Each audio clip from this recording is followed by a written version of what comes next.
یا ایھا الذین آمنوا صلوا علیہ وسلموا تسلیما۔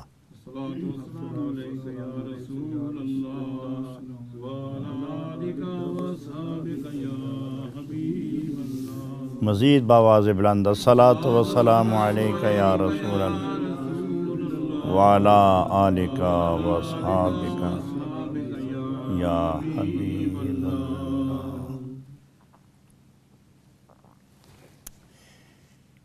گرامی منزلت سامعین و ناظرین،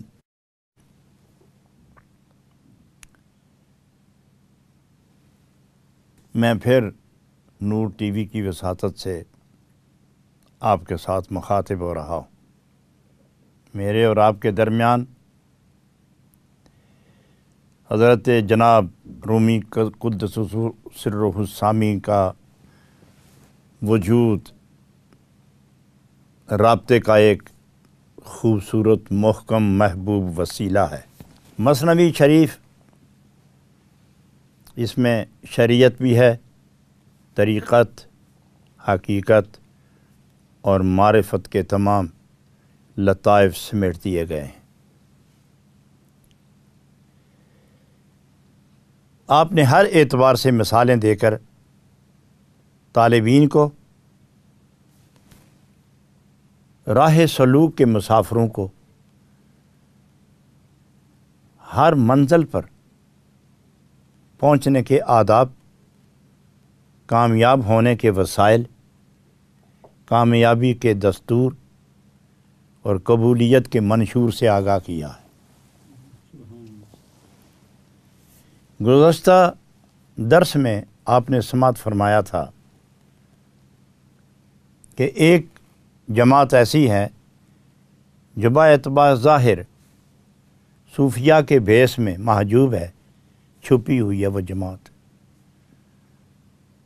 یہ لوگ صرف طالب دنیا ہوتے ہیں اور انہیں دنیا کمانے کے مختلف ذرائع استعمال کرنے پڑتے ہیں، اور انہیں صوفیانہ لباس پہن کر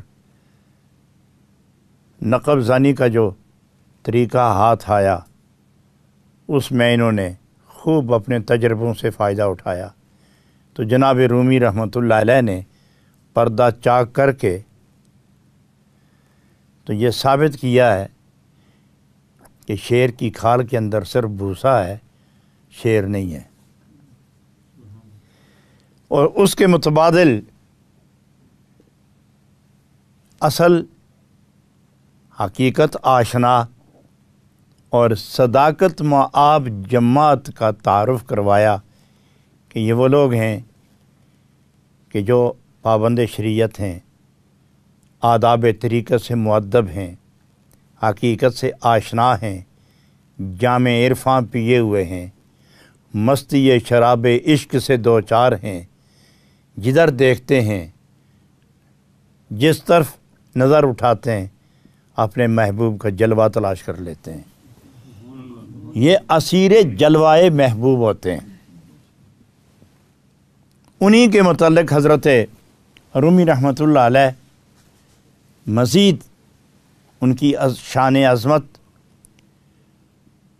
اور ان کے علو مرتبت کیفیت کو اجاگر کرتے ہوئے آپ ارشاد فرماتے ہیں کہ یہ لوگ کون ہیں اور ان کی شرعی حیثیت کیا ہے۔ آپ ارشاد فرماتے ہیں کہ یہ لوگ جو مقبولان حق ہیں، اللہ والے ہیں، ولی اللہ، اولیاء اللہ۔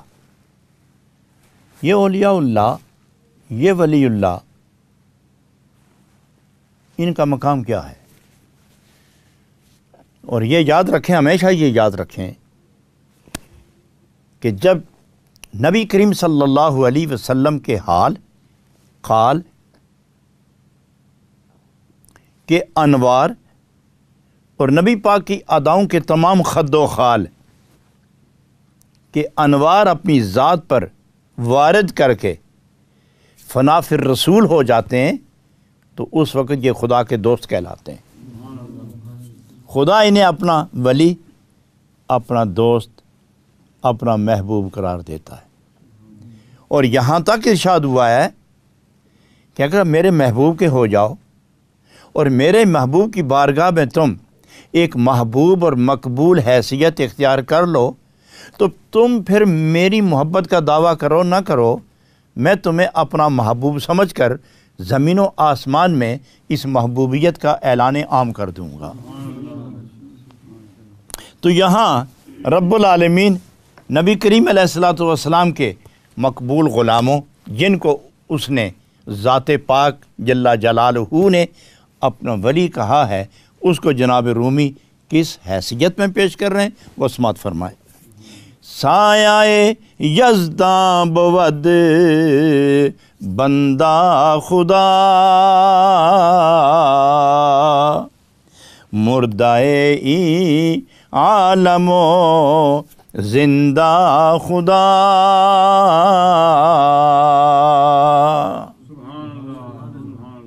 یہ جس کو ولی اللہ، مرشد، پیر، ولی اللہ، غوث، کتب، ابدال، نجبا، ابرار، اخیار، جنہیں ہم ان القاب سے ملقب کر کے ان کی محبوبیت اور ان کی عظمت اور ان کی محبت کو دل و روح میں اتار لیتے ہیں، یہ کون ہیں؟ ان کے متعلق فرماتے ہیں سایہ یزداں بود بندہ خدا، یہ اللہ کا بندہ، اللہ کا سایہ ہے، یہ اللہ کا سایہ۔ حضرات خوبصورت جملہ، اس کو آپ ذہن میں رکھیں اور آپ محسوس ہوں گے اور محسوس کریں گے کہ بندگان خدا کس عظمت کے مالک ہیں۔ سایہ یزداں بود بندہ خدا، مردہ این عالم و زندہ خدا۔ خدا کا بندہ خدا کا سایہ ہوتا ہے۔ یہ جہان، یہ عالم، زمین و آسماں، چرند پرند درند، انسان، جنات، ملکوت، ملک، افلاک، زمین، زماں، مکیں، مکان، عرش، فرش، تخت، بخت، راج، تاج، دولت، ثروت، امارت، یہ تمام یہ جہان ہے، اس کو عالم کہتے ہیں۔ یہ ناسوتی عالم ہے، یہ فانی ہے۔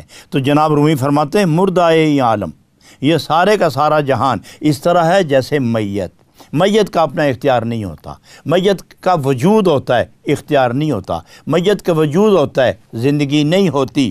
تو گویا یہ سارا جہان مردے کی طرح ہے۔ ان میں اگر کوئی زندہ ہے تو وہ ہے جو نہ مرنے والی ذات، نہ ختم ہونے والی ذات کی نور کی قوت اور قرب و معیت کی تاثیر سے جو نئی زندگی لے کر اٹھتے ہیں، جنہیں ولی اللہ کہتے ہیں، وہ زندہ ہیں، باقی سارا جہان مردے کی طرح ہے۔ اور دوسرا ترجمہ یہ ہے مردہ عالم، یہ سارا جہان، یہ عالم، یہ سب مردہ ہیں۔ زندہ خدا، اگر کوئی زندہ ہے تو وہ صرف خدا ہے۔ تو سمجھانا یہ چاہتے ہیں کہ سارا جہان جب مردے کی طرح ہے تو زندہ صرف خدا ہے۔ حقیقت بھی یہی ہے کہ حی لا یموت ذات تو اسی کی ہے۔ سایہ یزداں بود بندہ خدا، مردہ ای عالم و زندہ خدا۔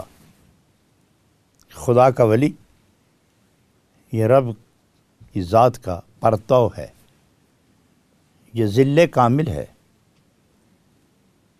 یہ سایہ اکبر ہے۔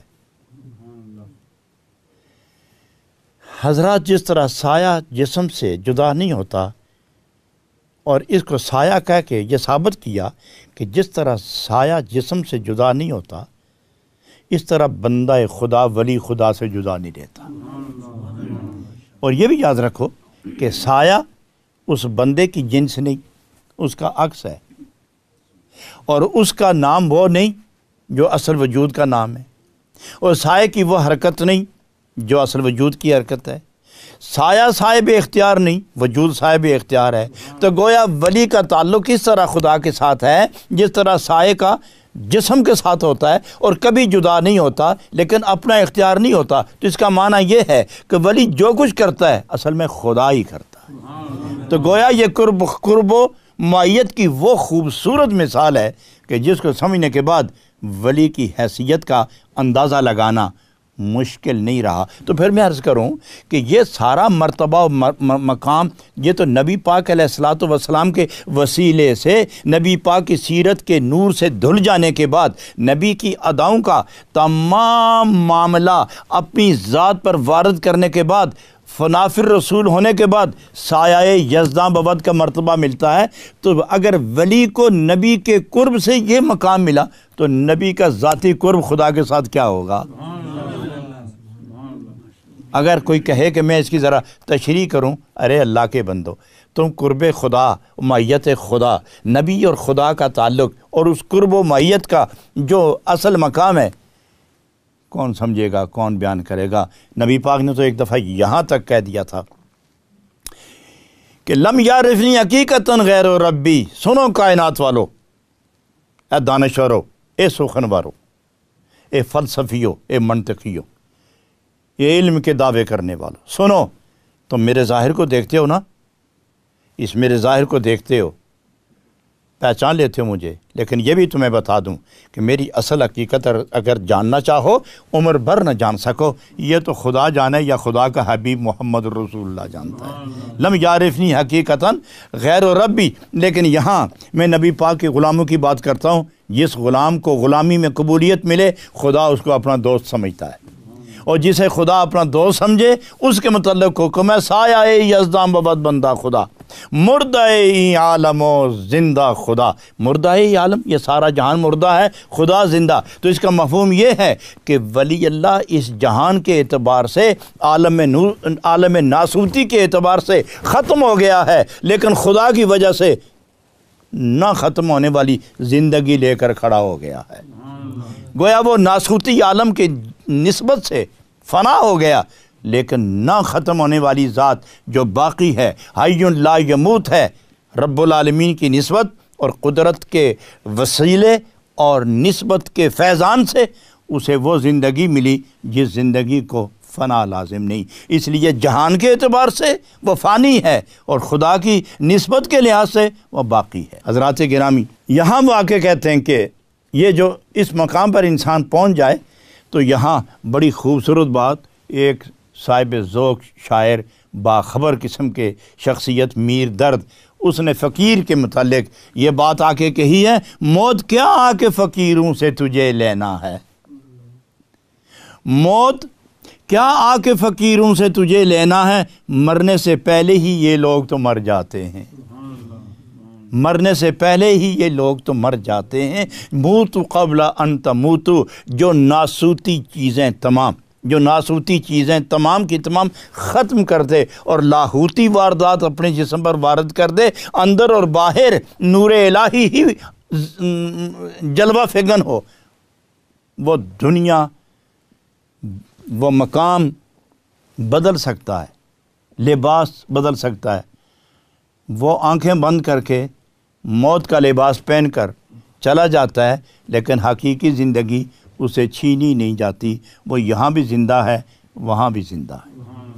حضرات گرامی، یہاں